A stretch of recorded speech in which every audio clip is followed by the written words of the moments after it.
Hello friends and welcome to the explainer. तो आज हम ऐसी प्रोसेस को डिकोड करने वाले हैं जो एक बिल्कुल सिंपल रॉ मटेरियल को आपके हर रोज के फेवरेट प्रोडक्ट में बदल देती है। जी हाँ, हम बात कर रहे हैं ज्योग्राफी के चैप्टर 5 यानी सेकेंडरी एक्टिविटीज की। सोचो आपका फोन, आपकी जीन्स, आपकी कार, ये सब चीजें आखिर बनती कैसे हैं? चलिए आज उस पूरी अमेजिंग जर्नी को एक्सप्लोर करते हैं। कभी आपने सोचा है कि खेत में उगी हुई एक सिंपल सी कॉटन कैसे आपकी एकदम कूल ब्रांडेड टी शर्ट बन जाती है? या फिर जमीन से खोद कर निकाला गया बेकार सा पत्थर यानी आयरन और कैसे एक चमचमाती हुई हाईटेक कार की बॉडी बन जाता है? इन दोनों के बीच का जो मैजिकल सफर है ना, बस उसी को कहते हैं सेकेंडरी एक्टिविटीज। और आज हम इसी इंडस्ट्रियल मैजिक को स्टेप बाय स्टेप समझेंगे।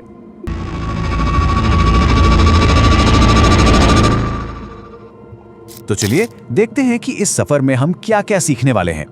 हम शुरू करेंगे सेकेंडरी एक्टिविटीज के आखिर मतलब क्या है, फिर मॉडर्न मैन्युफैक्चरिंग के सीक्रेट्स को अनकवर करेंगे। उसके बाद हम ये समझेंगे कि एक इंडस्ट्री के लिए परफेक्ट लोकेशन कैसे चुनी जाती है।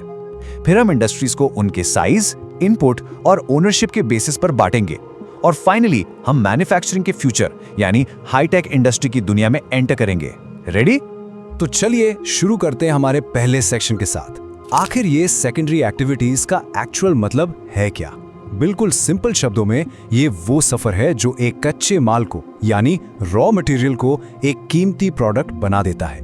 देखो, बिल्कुल सिंपल टर्म्स में सेकेंडरी एक्टिविटीज एक ऐसा प्रोसेस है जो नेचर से मिले रॉ मटेरियल्स को लेता है, उन्हें प्रोसेस करता है और उनकी वैल्यू यानी उनकी कीमत और उनकी यूटिलिटी दोनों को कई गुना बढ़ा देता है।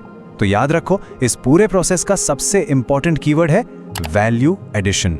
अब इस स्लाइड को देखो, ये वैल्यू एडिशन का परफेक्ट एग्जांपल है। लेफ्ट में देखो, जब तक कॉटन खेत में है उसका यूज बहुत लिमिटेड है, कीमत भी कम। लेकिन जैसे ही उसे प्रोसेस करके यान यानी धागा बनाया जाता है, उसकी वैल्यू एकदम से शूट कर जाती है। क्यों? क्योंकि अब उससे कपड़े बन सकते हैं। सेम कहानी आयरन ओर की है। जमीन से निकला पत्थर डायरेक्ट किसी काम का नहीं, पर जब उससे स्टील बन जाता है तो वही स्टील बड़ी बड़ी मशीन्स, टूल्स और कार्स का बैकबोन बनता है। यही ट्रांसफॉर्मेशन सब कुछ है। और इस ट्रांसफॉर्मेशन के दिल में जो इंजन है उसे कहते हैं मैन्युफैक्चरिंग।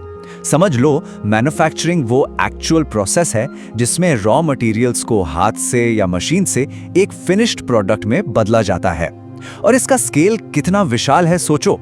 एक कुम्हार का मिट्टी से घड़ा बनाना भी मैन्युफैक्चरिंग है, और एक जायंट फैक्ट्री में हजारों पार्ट्स जोड़कर एक स्पेस शटल बनाना भी मैन्युफैक्चरिंग ही है।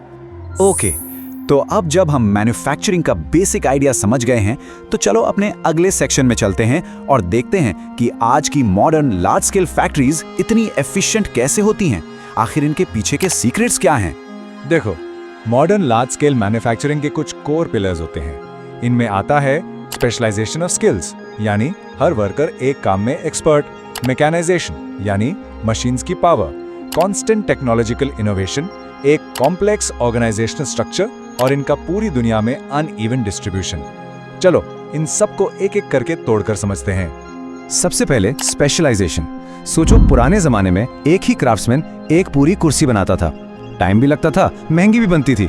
लेकिन आज मास प्रोडक्शन में काम को छोटे छोटे टुकड़ों में बांट दिया जाता है।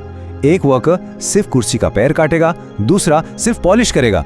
मतलब हर वर्कर एक ही काम को बार बार करके उसमें सुपर एफिशिएंट हो जाता है। इससे प्रोडक्शन रॉकेट की स्पीड से होता है और हर प्रोडक्ट बिल्कुल सेम यानी स्टैंडर्डाइज बनता है। नेक्स्ट है मैकेनाइजेशन। इसका सिंपल मतलब है इंसान के हाथ की जगह मशीन्स का यूज करना। लेकिन इसका जो नेक्स्ट लेवल है ना, वो है ऑटोमेशन। यहाँ मशीन सिर्फ काम नहीं करती, बल्कि कंप्यूटर कंट्रोल और फीडबैक सिस्टम के थ्रू वो खुद सोचती भी है। मतलब वो बिना इंसानी हेल्प ने खुद को एडजस्ट और करेक्ट कर सकती है। ये है असली गेम चेंजर। मॉडर्न मैन्युफैक्चरिंग का मतलब सिर्फ मशीन्स चलाना नहीं है, इसकी लाइफब्लड है टेक्नोलॉजिकल इनोवेशन।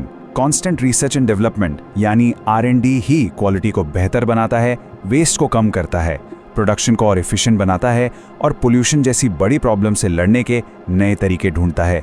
बिना R&D के कोई भी बड़ी कंपनी आज मार्केट में टिक नहीं सकती। अब इतनी बड़ी बड़ी फैक्ट्रीज को चलाने के लिए एक सॉलिड सिस्टम चाहिए। इसे कहते हैं ऑर्गेनाइजेशनल स्ट्रक्चर। सोचो, कॉम्प्लेक्स मशीन्स, हजारों वर्कर्स, हर वर्कर का अलग काम, करोड़ों का इन्वेस्टमेंट यानी कैपिटल, और इन सब को मैनेज करने के लिए एग्जीक्यूटिव्स, मैनेजर्स, सुपरवाइजर्स की पूरी टीम। यही पूरा सिस्टम मिलकर एक लार्ज ऑर्गेनाइजेशन बनाता है।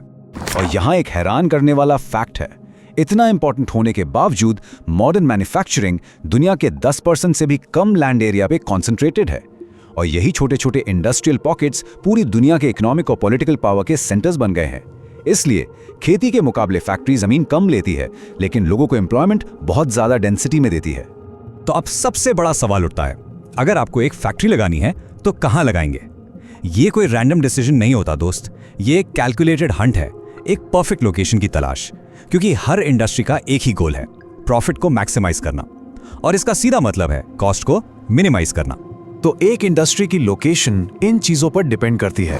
मार्केट तक पहुंच, जहां माल बिकेगा, रॉ मटेरियल तक पहुंच, जो फैक्ट्री का फ्यूल है, लेबर सप्लाई यानी काम करने वाले लोग, सोर्सेज ऑफ एनर्जी यानी बिजली, transportation and communication networks, government की पॉलिसीज जैसे टैक्स बेनिफिट्स, और आखिर में एग्लोमरेशन इकोनॉमीज यानी जहां पहले से इंडस्ट्रीज हों वहां लगाने से फायदा होता है।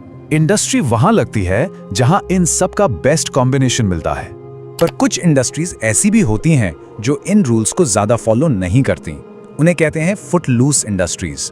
ये किसी खास रॉ मटेरियल पे डिपेंडेंट नहीं होती, ये अपने कंपोनेंट पार्ट्स कहीं से भी मंगा सकती हैं। इसलिए इनके पास लोकेशन की जबरदस्त फ्लेक्सिबिलिटी होती है। इनके लिए बस एक चीज सबसे इंपॉर्टेंट है, एक अच्छा transportation network. That's it. Okay, सब लोग स्क्रीन पर ध्यान दो।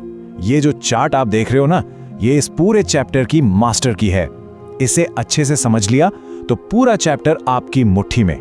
इसकी मेन ब्रांचेस देखो, साइज, इनपुट्स, आउटपुट और ओनरशिप। चलो अब इसकी हर ब्रांच को एक एक करके एक्सप्लोर करते हैं। चलिए अब इंडस्ट्रीज को क्लासिफाई करते हैं। इनका बंटवारा करने का सबसे पहला और सबसे आसान तरीका है उनके साइज के बेसिस पर, यानी उनके स्केल के बेसिस पर। मतलब एक छोटी सी घरेलू इंडस्ट्री से लेकर एक जायंट मैसिव फैक्ट्री तक। और ये स्लाइड स्केल के कॉन्सेप्ट को एकदम परफेक्टली कैप्चर करती है। एक तरफ देखो एक अकेला आर्टिसन अपने घर में हाथ से बास्केट बना रहा है, और दूसरी तरफ एक मैसिव कार फैक्ट्री की असेंबली लाइन है जहां हजारों लोग और रोबोट्स मिलकर काम कर रहे हैं। बस यही स्केल का फंडामेंटल डिफरेंस है जो अलग अलग टाइप की इंडस्ट्रीज को डिफाइन करता है। तो साइज के बेसिस पर हम इंडस्ट्रीज को 3 कैटेगरीज में डिवाइड करते हैं। पहला, हाउस होल्ड या कॉटेज इंडस्ट्री। ये सबसे छोटी यूनिट है जहां फैमिली मेंबर्स ही घर पर लोकल रॉ मटेरियल और सिंपल टूल से चीजें बनाते हैं, जैसे कुम्हार का घड़े बनाना। दूसरा है स्मॉल स्केल मैन्युफैक्चरिंग। ये घर से बाहर एक वर्कशॉप में होता है जहां सिंपल मशीन्स और सेमी स्किल्ड लेबर यूज होती है, जैसे एक लोकल बेकरी। और तीसरा है लार्ज स्केल मैन्युफैक्चरिंग। इसमें बहुत बड़ा market, advance technology, mass production और करोड़ों का कैपिटल इन्वॉल्व होता है। सोचो, एक कार फैक्ट्री। साइज के अलावा भी इंडस्ट्रीज को क्लासिफाई करने की कई तरीके हैं। तो चलो अब अपने मास्टर चार्ट की अगली ब्रांचेस की तरफ बढ़ते हैं। अब हम देखेंगे कि रॉ मटेरियल यानी इनपुट, फाइनल प्रोडक्ट यानी आउटपुट और ओनरशिप यानी मालिकाना हक के बेसिस पर इंडस्ट्रीज को कैसे बांटा जाता है। इनपुट या रॉ मटेरियल के सोर्स के बेसिस पर क्लासिफिकेशन बहुत ही स्ट्रेट फॉरवर्ड है। देखो, अगर रॉ मटेरियल खेती से आता है तो वो है एग्रो बेस्ड इंडस्ट्री, जैसे शुगर मिल्स। अगर मिनरल से तो मिनरल बेस्ड, जैसे iron and steel. Natural chemicals use करने वाली इंडस्ट्री है केमिकल बेस्ड, जैसे पेट्रोकेमिकल्स। जंगल से रॉ मटेरियल लेने वाली है फॉरेस्ट बेस्ड, जैसे पेपर। और अगर एनिमल से रॉ मटेरियल आता है, जैसे लेदर या वूल, तो एनिमल बेस्ड इंडस्ट्री। बिल्कुल सिंपल। अब आते हैं आउटपुट यानी फाइनल प्रोडक्ट के बेसिस पर। यहाँ 2 मेन टाइप्स हैं। पहला है बेसिक इंडस्ट्रीज। समझ लो ये इंडस्ट्रीज की इंडस्ट्री है। ये वो इंडस्ट्रीज हैं जिनका प्रोडक्ट दूसरी इंडस्ट्रीज के लिए रॉ मटेरियल का काम करता है, जैसे iron and steel industry steel बनाती है, जिससे कार इंडस्ट्री कार बनाती है। और दूसरा है कंज्यूमर गुड्स इंडस्ट्रीज। ये वो इंडस्ट्रीज हैं जिनके प्रोडक्ट्स जैसे बिस्किट्स, सोप या टीवी हम जैसे कंज्यूमर्स डायरेक्टली खरीदकर यूज करते हैं।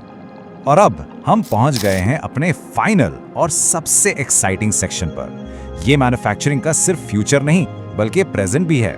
Let's talk about the era of hitech industry. High technology industry, या जिसे हम हाईटेक कहते हैं, मैन्युफैक्चरिंग की लेटेस्ट जनरेशन है। इसकी सबसे बड़ी पहचान है इंटेंसिव R&D। यहाँ एडवांस्ड साइंटिफिक और इंजीनियरिंग नॉलेज का यूज करके कटिंग एज प्रोडक्ट्स बनाए जाते हैं। और इसकी एक और ख़ास बात है, यहाँ फैक्ट्री फ्लोर पर ब्लू कॉलर वर्कर्स से ज़्यादा ऑफिस में वाइट कॉलर प्रोफेशनल्स यानी साइंटिस्ट, इंजीनियर्स और डिज़ाइनर्स होते हैं। Robotics, computer aided design, electronics, ये सब इसका हिस्सा हैं। और जब ये हाई टेक इंडस्ट्रीज एक ही जगह पर कॉन्सेंट्रेट हो जाती हैं और वो एरिया सेल्फ सस्टेन्ड और हाईली स्पेशलाइज्ड बन जाता है, तो उसे कहते हैं टेक्नोपोलिस। इसके सबसे फेमस एग्जाम्पल्स हैं यूएसए में सैन फ्रांसिस्को के पास सिलिकॉन वैली और सिएटल के पास सिलिकॉन फॉरेस्ट। सिलिकॉन वैली तो सबने सुना है, पर क्या आप इंडिया में डेवलप हो रहे किसी ऐसे टेक्नोपोलिस का नाम बता सकते हैं? सोचो इस बारे में और कमेंट जरूर करना। तो ये था पूरा चैप्टर। अगर पसंद आया तो सिर्फ एक कमेंट कर देना और अगला वीडियो किस टॉपिक पे चाहिए वो बता देना। तब तक के लिए upgrade yourself, otherwise you will be stuck in loop.